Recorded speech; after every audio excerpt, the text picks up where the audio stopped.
Warahmatullahi wabarakatuh.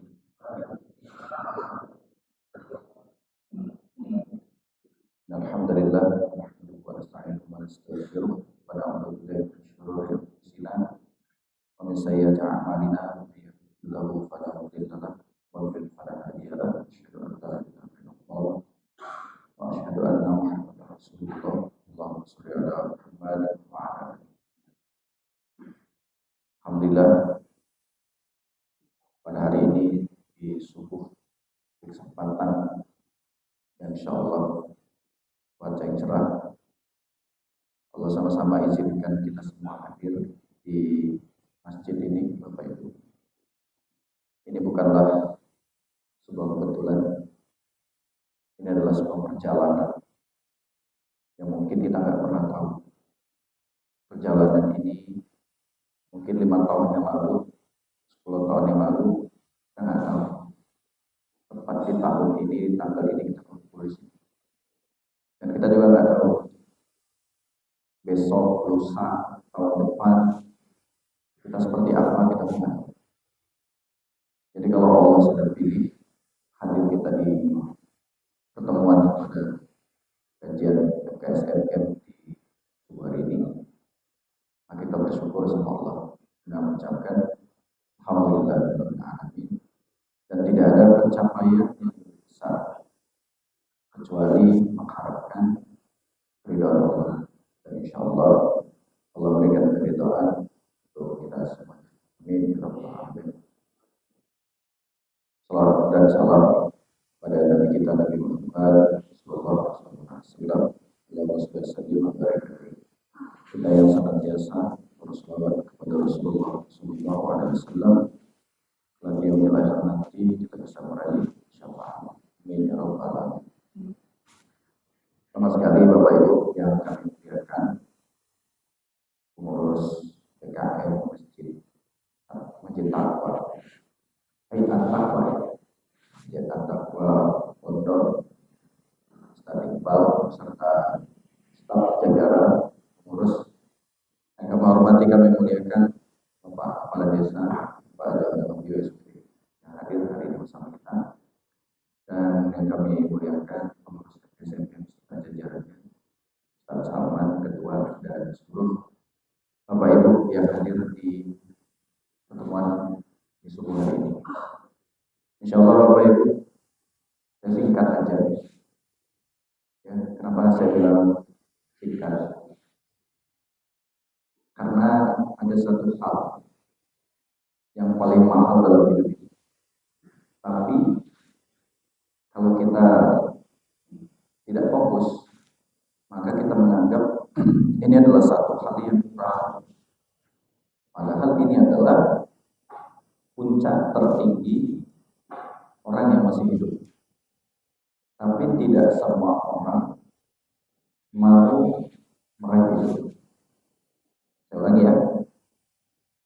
Ada puncak tertinggi yang kalau orang itu dapat yang satu ini, dia ini adalah orang yang paling bahagia. Tapi kalau dia kehilangan yang satu ini, apapun yang dia miliki, maka dia tidak akan pernah bisa menikmati hidup ini. Saya izin Bapak Ibu, tadi malam saya ketemu dengan orang yang menurut pandangan saya ini adalah orang yang luar biasa. Kenapa saya bilang luar biasa? Semua ada sama dia. Jabatan, kedudukan, harta, semua yang saya lihat dari orang ini punya semuanya.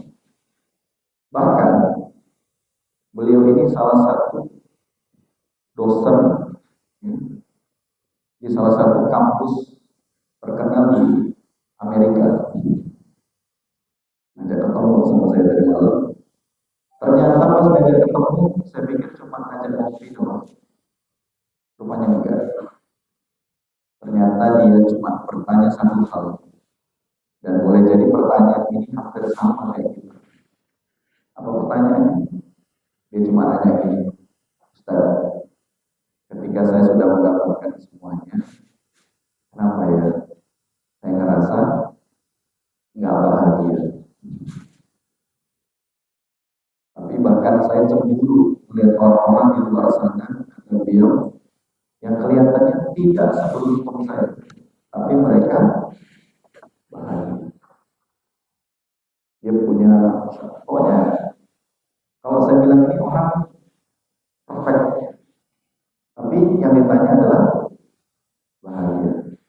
Kalau gitu Bapak Ibu, boleh nggak saya buka kajian kita ini dengan satu pertanyaan ini? Menurut Bapak Ibu, bahagia itu penting nggak? Sangat penting. Why? Kenapa? Kalau memang bahagia itu penting, pertanyaan kedua, apakah bahagia itu menjadi sebuah tujuan utama hidup? Ayo. Karena izin Bapak Ibu,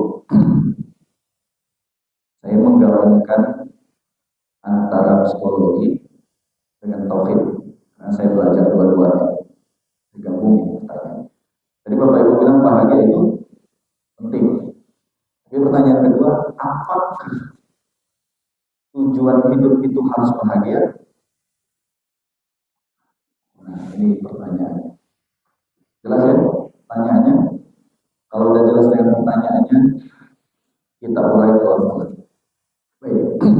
Sebelum kita mulai Bapak Ibu, mari kita awali dengan melafazkan Bismillahirrahmanirrahim. Bapak Ibu, kalau bicara tentang kondisi jiwa, kejiwaan seseorang, maka Allah menitipkan jiwa itu ada 3. Yang pertama, jiwa itu adalah akal. Ini bagian dari jiwa. Yang kedua, jiwa itu adalah nafsu. Yang ketiga, jiwa itu adalah qalbu. Tapi yang paling banyak di Al-Quran itu yang tertulis adalah qalbu. Qalbu pun terbagi lagi menjadi 3. Yang pertama fuad, yang pertama sudur, yang kedua fuad, yang ketiga qalbu itu sendiri. Tapi yang saya bahas di sini, di mana bahagia itu? Di mana satu hal yang paling tinggi yang tadi saya bilang di amal yang paling mahal? Ini kita buka pelan-pelan ya. Baik, Bapak Ibu, sebelum saya buka, saya mau nanya dulu kondisi kolbunya semuanya. Menurut Bapak Ibu, kalau bahagia itu nikmat, bahagia itu adalah sebuah pencapaian yang cukup indah menjalani hidup. Pertanyaan saya, berapa lama orang itu bisa bahagia? Berapa lama? Tergantung kondisi. Apakah bahagia itu kekal? Tidak. Ternyata di dalam Al-Quran Allah tidak menyuruh kita menjadi orang yang bahagia. Poin satu. Dan siapapun yang di dunia ini mencari kebahagiaan, maka dia punya resiko, dia juga akan mendapatkan kehampaan. Saya simpel aja. Jalan-jalan, holiday, bahagia nggak Pak? Kemana misalnya tempat paling bahagia? Ke Pemampir, bahagia kan? Berapa lama bahagia di situ? Jangan-jangan turun gerimis, udah protes tidak apa-apa. Gerimis pulang, kan? Nggak bahagia. Karena bahagia itu adalah kasar mata. Ternyata ini bukan pencapaian tertinggi, bukan bahagia. Tapi bagi orang pada umumnya, hidup ini harus bahagia. Saya mohon maaf nih, agak kasar bahasanya. Kalau hidup cuma ingin bahagia, nggak usah jadi orang Islam pun nggak apa-apa. Karena banyak orang di luar Islam pun hidupnya bahagia. Oke, berarti kita close. Bukan itu pencapaian tertinggi, kan? Bahagia. Nah sekarang saya mempunyai pertanyaan yang Bapak Ibu boleh jawab dengan 2 pilihan. Dari sini nanti ketahuan Pak, diagnosanya. Ketika nanti ada pertanyaan, Bapak Ibu boleh jawab dengan 2 pilihan. Tapi salah satunya dipilih. Satu, jawablah dengan ucapan hamdalah. Alhamdulillah. Atau dijawab dengan ucapan yang kedua, kalimat yang kedua, istighfar. Apa itu? Astagfirullah. Astagfirullah aja. Alhamdulillah. Alhamdulillah. Kalau dipanjangin boleh. Alhamdulillah alamin atau astagfirullah. Boleh silakan. Siap nih. Jadi Bapak Ibu, kita ngaji kali ini saya nggak lagi ceramah, saya lagi ingin ngobrol aja sama Bapak Ibu, berbicara tentang Tuhan, psikologi dan tauhid. Dulu saya berpikir ilmu psikologi itu hanya sebatas ilmiah, ternyata tidak. Ternyata jiwa kita bisa tergantung dari dua ini, psikologi seorang dan tauhid seseorang. Ya, insya Allah. Baik, Bapak Ibu, caranya ya. Apa kabar kondisi fisik Bapak Ibu hari ini? Nah, jawabannya alhamdulillah. Seandainya ada yang sakit hari ini, sanggup nggak Pak ngomong alhamdulillah? Nah, ya. Sekarang saya tanya Pak, sakit itu karunia atau masalah?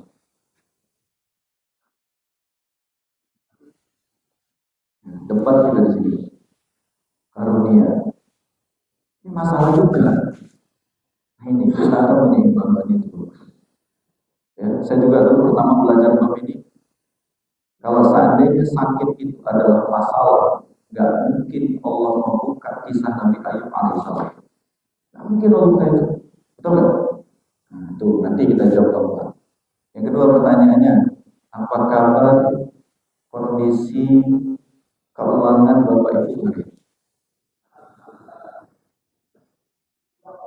Alhamdulillah. Apalagi jawabannya apa? Alhamdulillah aja. Itu ketahuan.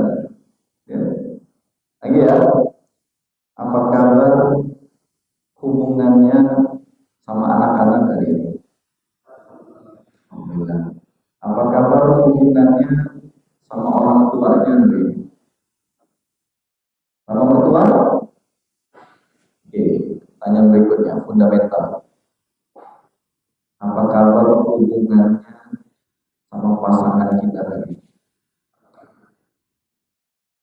Alhamdulillah. Baik. Ternyata dari semua pertanyaan jawabannya apa? Tapi ini jujur ya Pak. Jujur ya, jawabnya jujur ya. Alhamdulillah. Oke, pertanyaan terakhir. Pertanyaan penentu. Apa kabar hubungan kita? Apa kabar hati kita sama Allah sampai detik hari ini?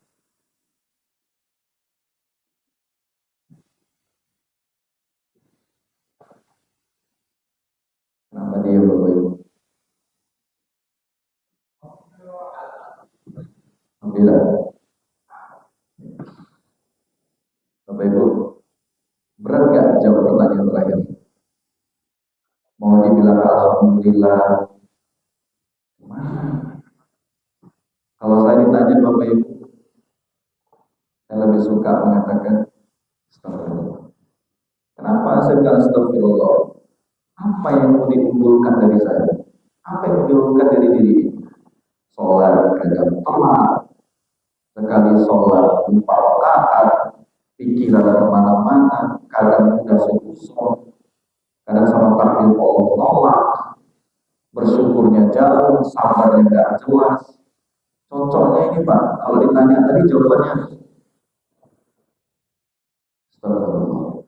Jangan duduk di sini aja tadi Pak, dapat tema di sini aja udah nggak jelas ini. Yang kurang manis lah, kurang coklat lah, ini ciri-ciri orang yang udah bermasalah semuanya. Betul nggak? Yang satu dapat roti yang enggak lah. Ini clear Pak. Ternyata jawabannya sederhana. Kenapa kita tidak bisa menemukan titik kebahagiaan?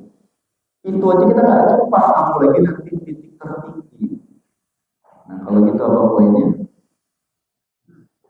Titik tertinggi itu bukan bahagia, tapi tenang. Apa? Ketenangan jiwa. Ada nggak Pak yang lebih mahal dari sebuah ketenangan? Kalau ada boleh Pak, ajuin ke saya. Ada nggak? Ada yang lebih mahal? Oke. Bapak Ibu pengen hati tenang? Pengen ya? Insya Allah ya. Oke. Karena saya tanya lagi nih, karena kita janji kita diskusi aja nih Pak.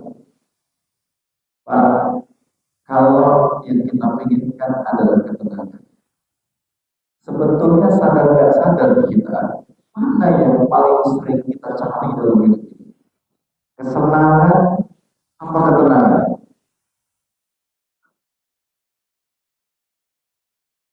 Mana yang paling dominan?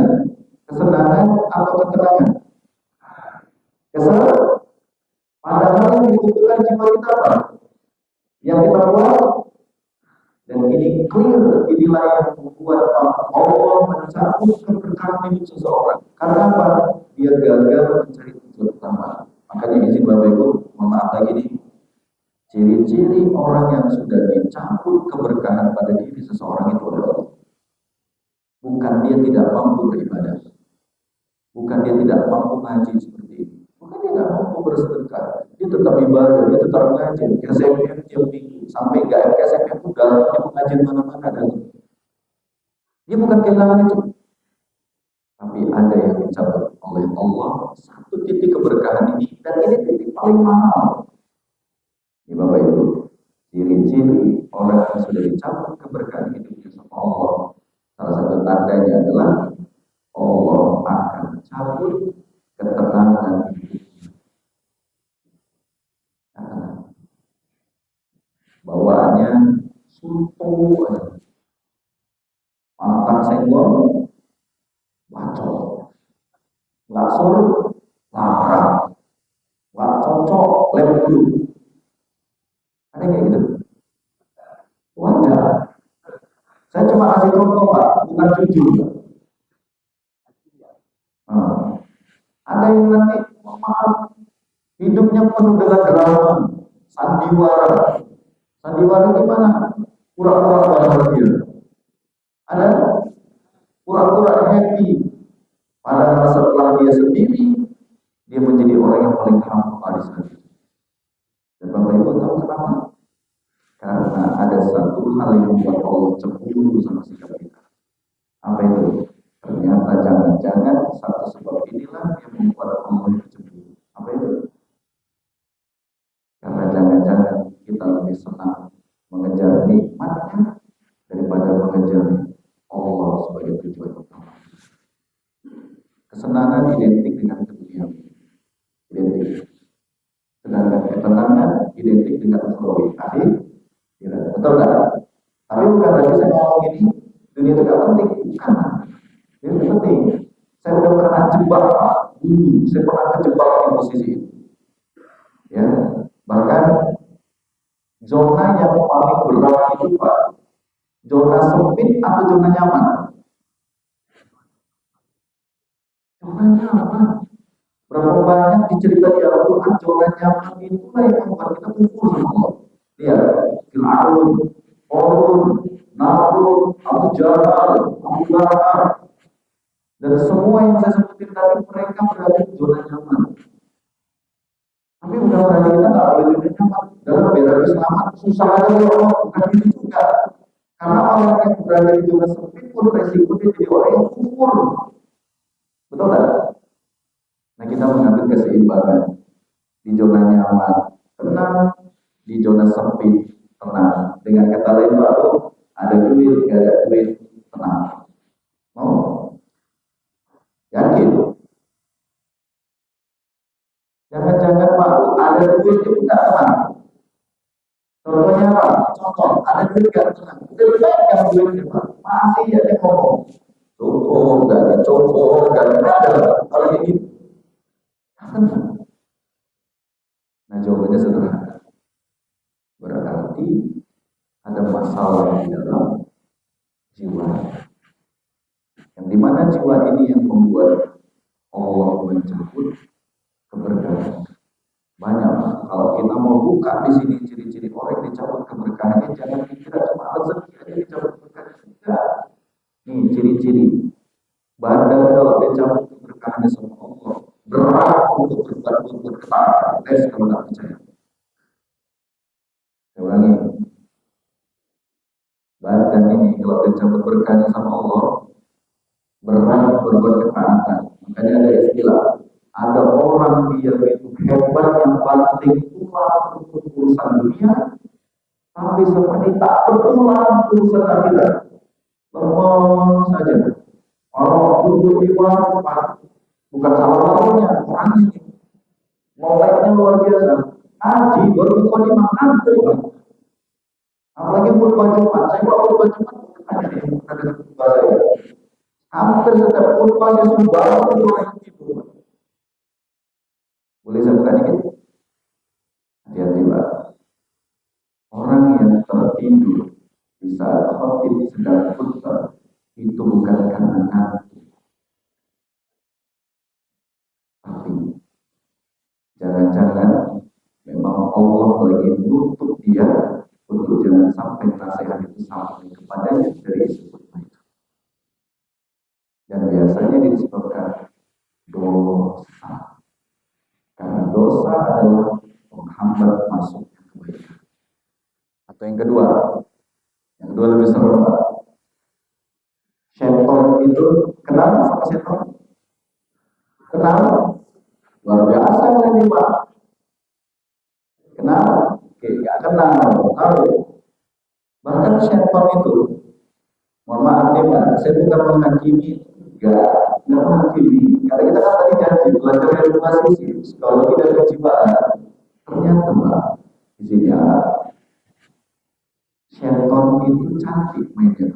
Di rumah saya itu ada kitab trik halus jebakan syaitan. Ternyata syaitan itu kalau kita sudah ahli dalam urusan ketaatan, dia nggak akan ikut ketaatan kita. Contoh, bapak rajin sholat, nggak diganggu lagi, udah beres sholat. Oh dia rajin kalau mau ngaji SMK, nggak dilarang sama dia, ngaji lawasan syaitan. Oh dia itu rajin sedekah, dibiarin. Oh dia rajin puasa, dibiarin. Tapi lebih serem Pak dibalik ini. Apa triknya syaitan? Kalau syaitan atau iblis tidak berhasil menghalangi kita dari ibadah dan ketaatan, maka dia pakai trik yang kedua yang lebih halus. Dia akan merusak atau menghapus nilai dari taat itu sendiri. Dan inilah nanti orang ini yang berhisab zon. Ternyata dihisab oleh Allah habis nilai dari amal itu. Mau tahu kan? Ciri-ciri. Sehebat apapun kita beramal, sehebat apapun kita berbuat kebaikan, tapi kalau kejebak dalam satu trik ini, maka zon di akhirat. Dan ini amal ibadah yang paling dibenci sama Allah. Bahkan Allah tidak mau melihat wajah orang ini. Kenapa? Dia taat, tajumnya nangis-nangis. Luar biasa nggak ya? Sedekahnya membangun buta kalau saya bilang. Ibadahnya Masya Allah. Tapi di akhirat Allah tak melihat dia zon. Dan ternyata apa itu? Ternyata kalau iblis tidak berhasil menghalangi kita dari semua ketaatan, maka akan iblis hancurkan nilai itu. Dan salah satu triknya ini bermain di sini. Selalu Pak, jangan seriuskan muka saya begini semua dengan santai sedikit, selalu kali saya. Jadi ya, apa? Saran saya Pak, pulang dari sini, buang yang satu ini Pak. Inilah jebakan halus. Apalagi makin sore orang makin gampang. Apa itu? Iblis akan membuat rasa di hati kita munculnya kagum dengan amal kita sendiri.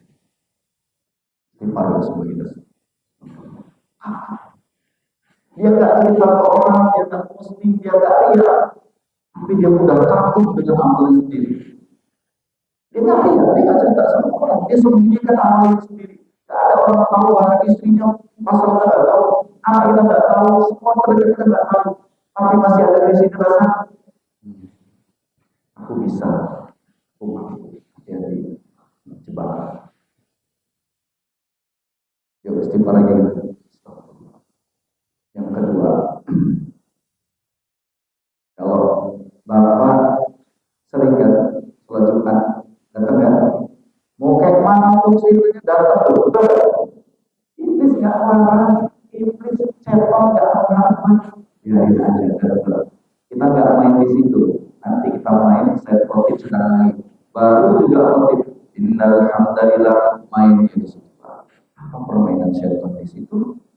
Kita akan buat kebiasaan kecil yang buruk darinya, kita akan buat dia sampai mati istiqomah. Kita buat seperti itu. Apa itu? Hati-hati Pak. Kalau kita terbiasa tertidur saat khutbah Jumat, setan akan istiqomah membuat kita tetap tidur sampai mati saat khutbah. Ayo istighfar lagi kita. Makanya ini menjadi tugas khotib. Di atas mimbar bukan hanya baca teks, bukan hanya menyampaikan. Dia punya tanggung jawab pada jemaah. Saya khotib di Medan, saya takut. Handphone matikan, saya bilang. Ini menyempot. Matikan itu. Pernah saya tegur salah satu masjid di Mencirem ini, saya nggak bilang, ngobrol Pak, saya tegur. Kalau ngobrol 2 hari Pak, itu tugas khotib. Karena jemaah lain nggak bisa tegur Pak. Kalau jemaah itu tegur, gugur jemaahnya.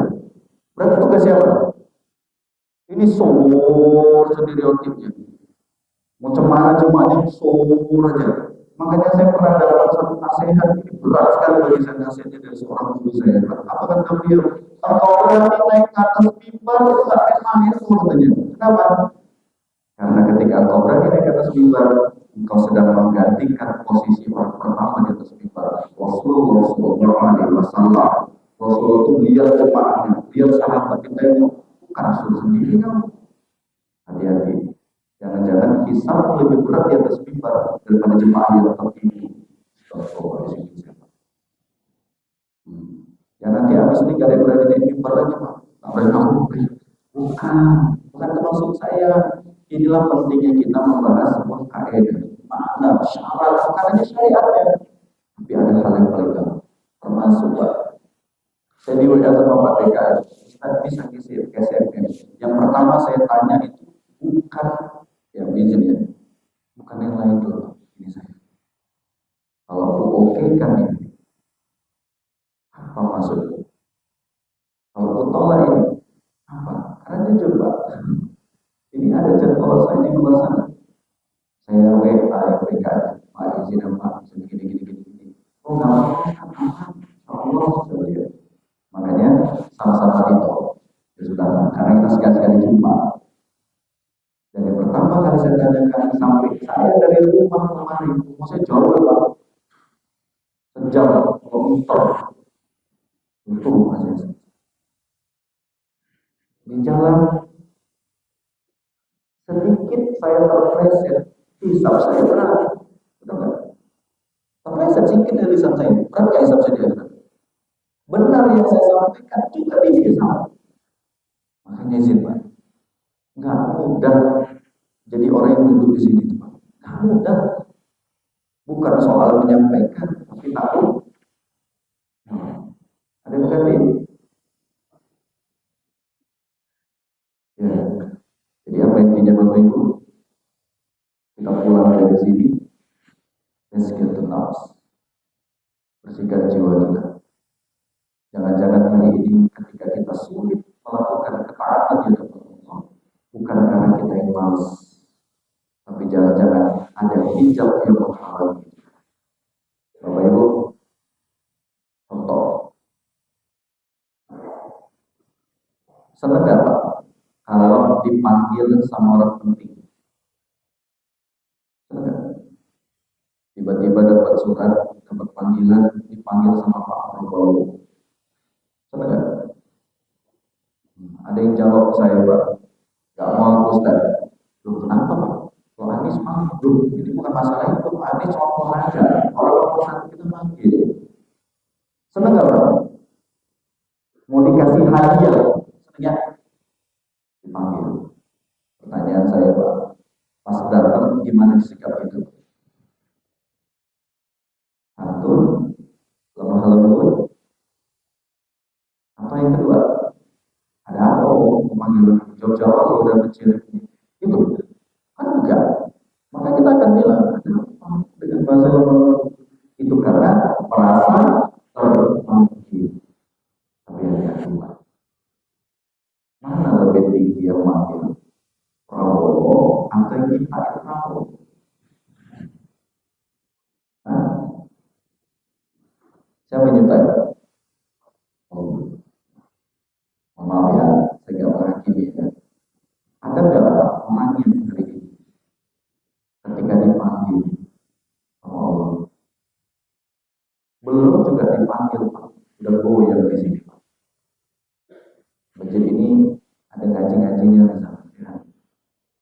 Baru juga ngaji-ngaji, udah ngomong, aduh, gak baca, ada Pak, kayak gitu. Goyang di sini, ada? Ada. Mudah-mudahan ini cuma ngomong ada, tapi pelakunya gak ada ya, yang ngaku, ya Allah. Ya. Allah panggil nih.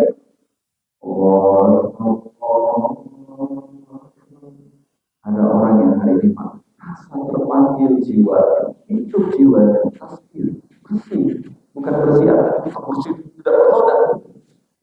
Sadar ya, ya Allah, Kau panggil hamba datang. Apa yang kedua? Allahu Akbar, Allahu Akbar. Baca, udah Pak, berkali, nggak satu Pak, udah betul di sana. Ada. Nanti yang ketiga Pak, Allahu Akbar, Allahu Akbar. Udah aja ya, sholat enggak. Yang keempat, Allahu Akbar, Allahu Akbar. Sampai menapi tetap menapi, yang duduk tetap duduk, rumpi tetap rumpi. Ada. Orang mana? Mencium betapa habis. Jangan bintang orang sikit yang kayak gitu Pak. Jadi Bapak Ibu, ada apa gitu? Ternyata ini repot. Kalau dia berhasil sholat, apakah itu tepat? Gak diganggu setan. Contoh, lalu ke masjid dia kata setan, ayo balik loh, masjidnya kan, kayak gitu setan. Kira-kira gitu enggak? Enggak. Pertama, merasa sampai ke masjid, izinnya sampai ke masjid. Ini menjadi repot. Gimana caranya sholatnya rusak? Kalau nggak sholatnya rusak, hatinya yang dirusak. Tengok nanti tarawih nanti tengok. Senangnya mana Pak? Panjang tapi cepat, atau pendek tapi akhirnya panjang. Lambat tapi akhirnya pendek, cepat tapi panjang. Gimana?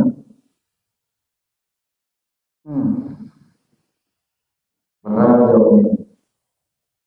Nanti diuji itu.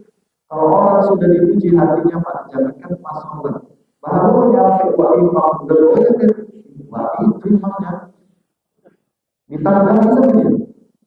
Mau balik dari sini cemana, mau balik tidak enak, nggak sholat aja nggak ada. Udah ya, menciri tuh. Istighfar. Pak mau pakai bagi dia. Habis sholat itu kena uji. Apa ujiannya? Ini beda kalau usul ya. Kalau ada perlu ini beda. Kadang saya kalau memang ada perlu, saya mempercepat habis sholat saya mempercepat. Karena umumnya saya langsung keluar.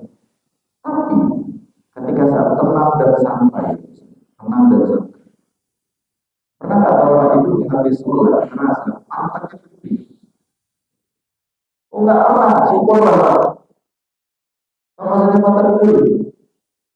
Assalamualaikum warahmatullahi wabarakatuh. Mau kemana? Mau kemana Pak? Mau cabut? Ada itu? Ada.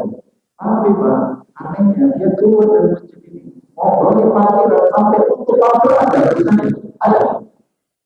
Orang mana? Oh, kecil mati korbannya. Astagfirullah. Penting kan memang ada urusan, ada tamu, memang mau pergi masuk tutup gitu. Saya pun kalau maghrib Pak, kadang sholatnya kadang di sini, kadang di kamar ini. Habis tutup cepat karena saya kejar waktu, ada kajian ada bisa di satu tempat kejar. Itu nggak masalah usul.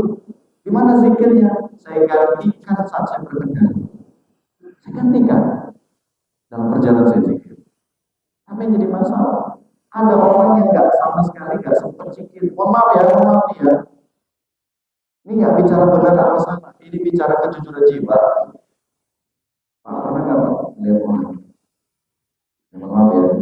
Mungkin kita sendiri habis sholat kayak malas zikir pernah nggak? Oh nggak pernah. Oh, pernah? Nah, kalau nggak zikir dosa nggak? Nggak dosa. Tapi hati-hati. Ciri-ciri orang yang sudah dihambat kebaikan sama Allah, maka salah satunya adalah Allah hambat kebaikan dalam zikir. Ada kutip di sini Pak, maaf ya Bapak Ibu ya. Bukan kita yang malas zikir sebetulnya, bukan. Tapi kita lagi nggak sadar Pak. Jangan-jangan memang Allah lagi nggak mau namanya disebut pakai lisan kita, itu aja. Istighfar. Saat banyak orang berjumpa sama Allah dalam zikir, nah kita enggak. Jangan-jangan terlalu banyak ya dosa lisan ini sampai akhirnya nggak mampu mengimbangi untuk mengejar kebaikan itu. Ini aja duduk di sini aja ketawa ini Pak. Kalau ada berat kali mata, sakit gula aja. Pagi ini Pak Saudara. Tapi ini bukan masalah sakit gula. Tapi ini saya tahu ada yang tidur ya. Kalau tidur kelewatan juga ya Pak. Yang lain mulainya tidur. Ya, Masya Allah. Dan apa intinya Bapak Ibu? Di balik kita sibuk melakukan amalan-amalan kebaikan zahir, maka ada yang lebih mahal dari zahir, yaitu apa? Amalan batin. Apa amalan batinnya? Mengingat Allah. Apa amalan batinnya? Khusyuk kepada Allah. Salatnya, zikirnya, walaupun nggak khusyuk, nggak apa. Dan salah satu yang menyebabkan bersih jiwa adalah nasihat. Ini kata Imam Nawawi yang tadi, salah satu yang membuat jiwa kita itu menjadi yang kosong tadi, yang hampa tadi, yang pusing itu nasihat.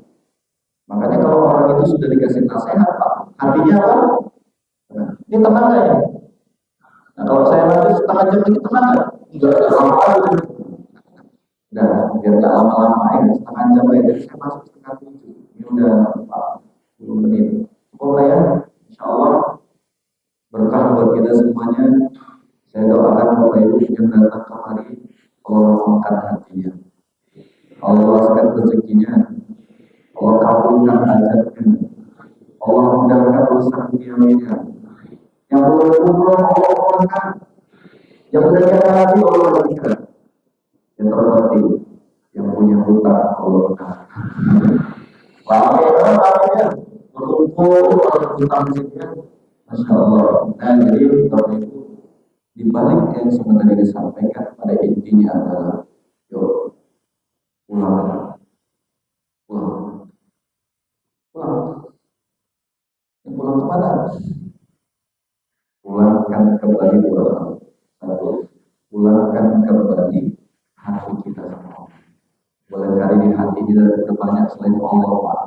Duit, dunia, apa-apa semua tumpuk di sini. Pulangkan. Ada haknya Allah dari seorang hamba, yaitu untuk apa? Ada namanya di dalam Allah. Yang kedua, pulangkan kembali esensi hamba kita. Kita ini hanya hamba, kita punya Tuhan, kita punya Allah. Yang dari balik hamba ini, kita bisa membawa satu prinsip cinta kepada Allah. Makanya saya berikan satu kalimat Pak. Kita ini mulia, kita ini mulia. Tapi di dalam Al-Quran sebagai penutup, di dalam Al-Quran kita bisa lebih hina daripada hebat. Bayangkan kalau seandainya orang sebelah Bapak manggil bapak hewan, kenapa ya? Terima nggak? Bertumbuh jadi ya kan? Pasti nggak terima. Tapi kalau Qurannya ngomong, terima nggak? Enggak. Terima. Kemana? Enggak diterima, gaya. Baik, kita sebagai penutup ada di dalam Al-Quran manusia yang fitrahnya adalah mulia, tapi dihinakan oleh Allah lebih hina daripada hewan. Di mana itu dalilnya? Surat nomor 7 ayat 179 surat Al-A'raf. Apa kata Allah? Bismillahirrahmanirrahim. Walaqad jara'na li jahannam katsiran minal jinni wal ins. Sungguh kelak akan kami isi neraka Jahannam banyak dari kalangan jin dan manusia. Siapa kata Allah? Kata Allah, khazanah jin wal ins. Lahum qulub la yafqahuna biha. Dia punya hati yang qalbu, tapi hatinya tidak dipakai untuk memahami. Walahum a'yun la yubsiruna biha. Dia punya mata, tapi matanya tidak memandang tanda-tanda kebesaran Allah. Yang ketiga, walahum adhan. Dia punya telinga, la yasma'una biha. Tapi telinganya tidak dipakai untuk mendengarkan ayat-ayat Allah, mengajian, tidur, khutib, tidur. Karena di situ tuh. Apa kata Allah? Ulaika kal an'am, itulah seperti hewan ternak. Balhum Allah, bahkan dia lebih sesat lagi. Pak, hewan punya mata kan? Mata hewan dihisap kan? Enggak, mata kita. Hewan punya telinga dihisap kan? Kita hewan kalau ajan itu kecil. Ngomong-ngomong, tunggu ambil kecil. Nah, karena tugas hewan bukan untuk ibadah masjid. Udah paham itu. Jelas maksud saya? Jelas sendiriannya? Udah tinggal enak atau lain lama hadis ya kan? Udah paham maksud saya? Tapi nggak apa-apa, lakukan aja. Kalau nggak mau dapat status hewan, pilihan di tangan kita, Pak. Mau ke masjid datang atas keinginan sendiri, atau menunggu di antara ramai oleh tetangga. Assalamualaikum warahmatullahi wabarakatuh.